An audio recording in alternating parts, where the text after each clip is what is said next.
audience that has come to participate with us, so thank you all for being here. I'd also like to thank the speakers that you'll be hearing from later, Reverend Lisa Adams Sherry from First Parish Unitarian Universalist,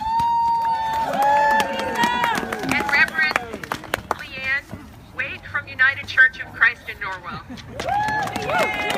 But most importantly, I want to thank all of you for showing up and for bringing your tuna fish. And I don't mean Bill Parcells.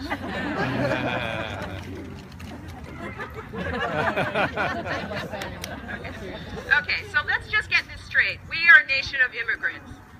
We've heard it often in the past few weeks, and it's very true. We all have our stories. Mine is not unique, but you're going to hear it anyway. I am the great-granddaughter of Irish immigrants from counties Clare and Tipperary. Let me hear it if you have ancestors that are Irish.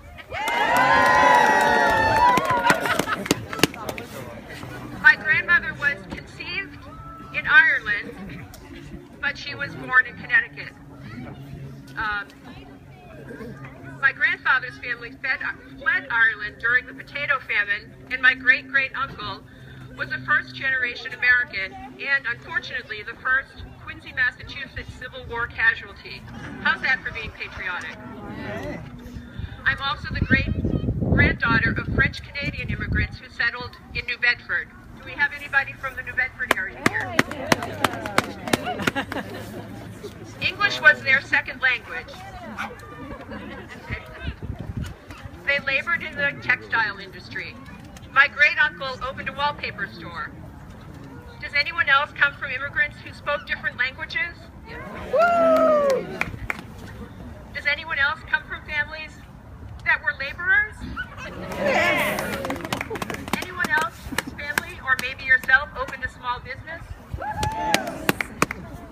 How about anyone whose family has served in the military? Woo! All right. Okay, thank you.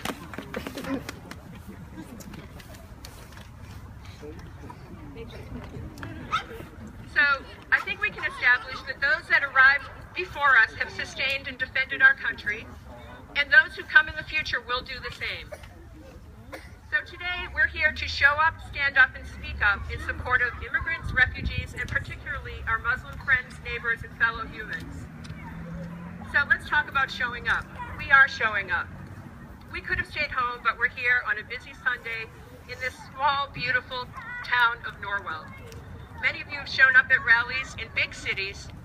Who went to the rally in Boston?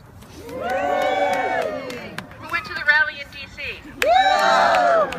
Who went to a rally someplace else? New York. Yes, awesome. Virgin Islands.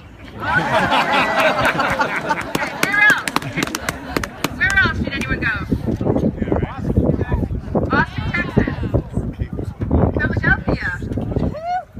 P-Town. Awesome. Great.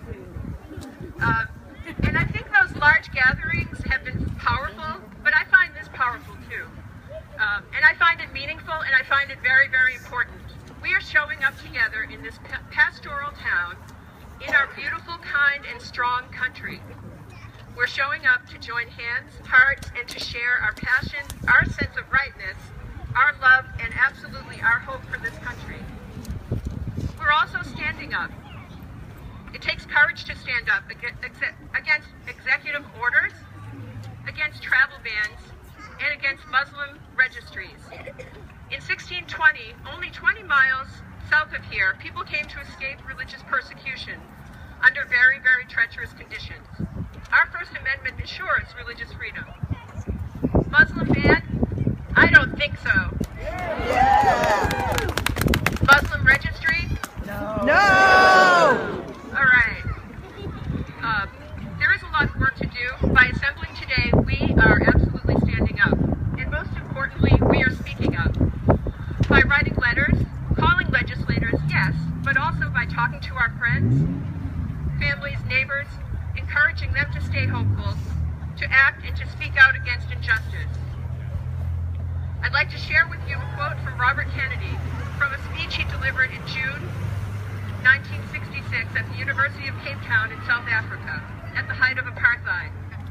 He risked his life to travel there, to stand speak with students at the university. He was told not to come, and he was told he'd be unprotected.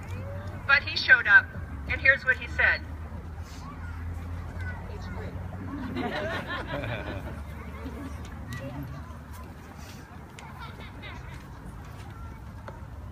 He said, each time a man